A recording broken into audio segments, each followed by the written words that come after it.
ಎಲ್ಲರಿಗೂ ನಮಸ್ಕಾರ ವೀಕ್ಷಕರೇ. ನಾಳೆ ಫೆಬ್ರವರಿ 25ನೇ ತಾರೀಕು ಬಹಳ ಭಯಂಕರವಾಗಿರುವಂತಹ ಮಂಗಳವಾರ.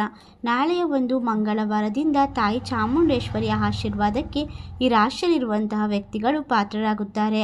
ಇದರಿಂದಾಗಿ ಇವರಿಗೆ ಉತ್ತಮವಾದ ದಿನಗಳಲ್ಲಿ ಆರಂಭವಾಗುವ ಸಾಧ್ಯತೆ ಇದ್ದು, ಒಂದೇ ದಿನದಲ್ಲಿ ಅನೇಕ ಯೋಗಗಳು ರೂಪುಗೊಳ್ಳುತ್ತವೆ. ಈ ರಾಶಿಯಲ್ಲಿರುವಂತಹ ವ್ಯಕ್ತಿಗಳಿಗೆ ತಾಯಿ ಚಾಮುಂಡೇಶ್ವರಿಯ ಆಶೀರ್ವಾದದಿಂದ ಭವಿಷ್ಯದಲ್ಲಿ ದುಪ್ಪಟ್ಟು ಸಂಪತ್ತನ್ನು ಪಡೆದುಕೊಳ್ಳುವ ಯೋಗವಿದೆ ಎಂದು ಹೇಳಲಾಗುತ್ತದೆ. ವೈದಿಕ ಜ್ಯೋತಿಷ ಶಾಸ್ತ್ರದ ಪ್ರಕಾರ ಈ ರಾಶಿಯಲ್ಲಿರುವಂತಹ ವ್ಯಕ್ತಿಗಳಿಗೆ ಚಂದ್ರನ ಸ್ಥಾನ ಉತ್ತಮವಾಗಿರುವುದರಿಂದ ಯಾವುದೇ ರೀತಿಯ ಹಣಕಾಸಿನ ತೊಂದರೆಗಳು ಬರುವುದಿಲ್ಲ. ಒಟ್ಟಾರೆ ಈ ರಾಶಿಯವರಿಗೆ ದ್ವಾದಶ ರಾಶಿಗಳ ಫಲ ಉತ್ತಮ ರೀತಿಯಲ್ಲಿ ಇರುತ್ತದೆ ಎಂದು ಹೇಳಲಾಗುತ್ತದೆ. ಹಾಗಾದರೆ ನಾಳೆಯಿಂದ ಯಾವೆಲ್ಲ ರಾಶಿಯವರಿಗೆ ಯಾವೆಲ್ಲ ರೀತಿಯ ಲಾಭಗಳು ದೊರೆಯುತ್ತದೆ ಎಂದು ತಿಳಿದುಕೊಳ್ಳೋಣ.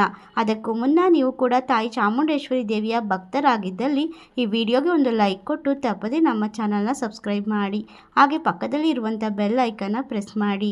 ಓಂ ಶ್ರೀ ಅಷ್ಟಮಂಗಳ ಜ್ಯೋತಿಷ್ಯ ಪೀಠ ಪಂಡಿತ್ ಶ್ರೀ ಸುದರ್ಶನ್ ಜೋಶಿ. ನಿಮ್ಮ ಜೀವನದ ಸಮಸ್ಯೆಗಳಾದ ವಿದ್ಯಾಭ್ಯಾಸದಲ್ಲಿ ತೊಂದರೆ, ಆರೋಗ್ಯ ಸಮಸ್ಯೆ, ಹಣಕಾಸಿನಲ್ಲಿ ತೊಂದರೆ, ಅತ್ತೆ ಸೊಸೆ ಕಿರಿಕಿರಿ, ಶತ್ರು ನಾಶ, ಪ್ರೀತಿಯಲ್ಲಿ ನಂಬಿ ಮೋಸ, ಮಾಟ ಮಂತ್ರದಲ್ಲಿ ತೊಂದರೆ, ಸ್ತ್ರೀ ಪುರುಷ ವಶೀಕರಣ, ಕೋರ್ಟ್ ಕೇಸ್, ಇನ್ನು ನಿಮ್ಮ ಜೀವನದ ಅನೇಕ ಗುಪ್ತ ಸಮಸ್ಯೆಗಳಿಗೆ ಎಲ್ಲಿದೆ ಶಾಶ್ವತ ಪರಿಹಾರ? ಕೇವಲ ಒಂದೇ ದಿನದಲ್ಲಿ ಪರಿಹಾರ ಶತಸಿದ್ಧ.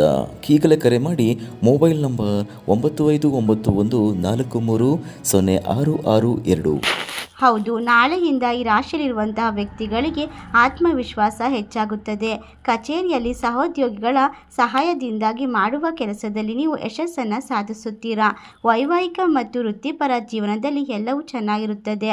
ನಿಮ್ಮ ಕೆಲಸ ಆಹ್ಲಾದಕರ ಫಲಿತಾಂಶವನ್ನು ಪಡೆಯುತ್ತದೆ. ಸಂಬಂಧಗಳು ಸಿಹಿಯಾಗಿರುತ್ತವೆ.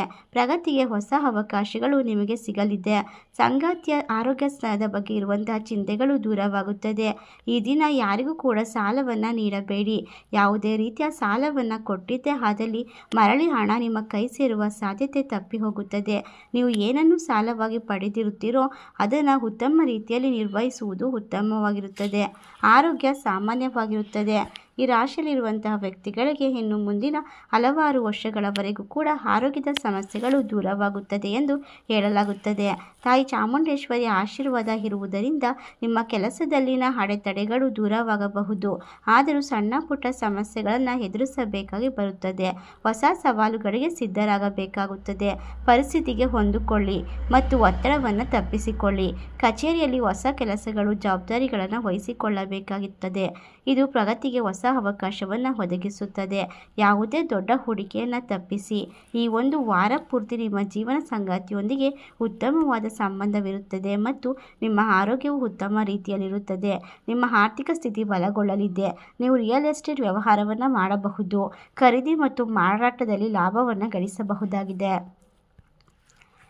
ಈ ಒಂದು ನಾಳೆಯಿಂದ ನಿಮಗೆ ಹೆಚ್ಚುವರಿ ಜವಾಬ್ದಾರಿ ಇರುವುದರಿಂದ ಸ್ವಲ್ಪ ತಲೆಗೆ ಸಂಬಂಧಿಸಿದ ಕಾಯಿಲೆಗಳು ಬರುವ ಸಾಧ್ಯತೆ ಇದ್ದು, ತಲೆನೋವು, ಸಣ್ಣ ಪುಟ್ಟ ಯಾವುದೇ ರೀತಿಯ ಮೈಗ್ರೇನ್ ಅಂತ ಉಂಟಾಗಬಹುದು. ನೀವು ಸಣ್ಣ ಪುಟ್ಟದರಲ್ಲೇ ಡಾಕ್ಟರನ್ನು ತೋರಿಸಿ ವೈದ್ಯರಲ್ಲಿ ನೀವು ಸಲಹೆಯನ್ನು ಪಡೆದುಕೊಳ್ಳುವುದು ಉತ್ತಮವಾಗಿರುತ್ತದೆ. ಯಾವುದೇ ರೀತಿಯ ಸಂಭಾಷಣೆಯ ಮೂಲಕ ಪರಿಹರಿಸಿಕೊಳ್ಳಬಹುದು. ಯೋಚಿಸದೆ ನೀವು ಯಾವುದೇ ಒಂದು ಕೆಲಸವನ್ನು ಕೈ ಹಾಕಬೇಡಿ. ಏಕೆಂದರೆ ಸಣ್ಣ ಪುಟ್ಟ ತಪ್ಪುಗಳು ಮುಂದೆ ಜೀವನದಲ್ಲಿ ದೊಡ್ಡ ಒಂದು ಪೆಟ್ಟನ್ನು ನೀಡುತ್ತವೆ. ನಿಮ್ಮ ಜೀವನ ಸಂಗಾತಿ ಗುಣಮಟ್ಟದ ಸಮಯವನ್ನು ಕಳೆಯುವುದರಿಂದ ಒಬ್ಬರ ಮೇಲೆ ಒಬ್ಬರಿಗೆ ಪ್ರೀತಿ ವಿಶ್ವಾಸ ಹೆಚ್ಚುತ್ತದೆ. ತಾಳ್ಮೆಯನ್ನು ಕಾಪಾಡಿಕೊಳ್ಳಿ ಮತ್ತು ಕೋಪವನ್ನು ತಪ್ಪಿಸಿ. ಯಾವುದೇ ಪರಿಸ್ಥಿತಿಗೆ ತಕ್ಷಣ ಪ್ರತಿಕ್ರಿಯಿಸಬೇಡಿ. ಈ ದಿನ ಮೊದಲು ವ್ಯವಹಾರ ವಿಷಯಗಳನ್ನು ಇತ್ಯರ್ಥಪಡಿಸಿಕೊಳ್ಳಿ.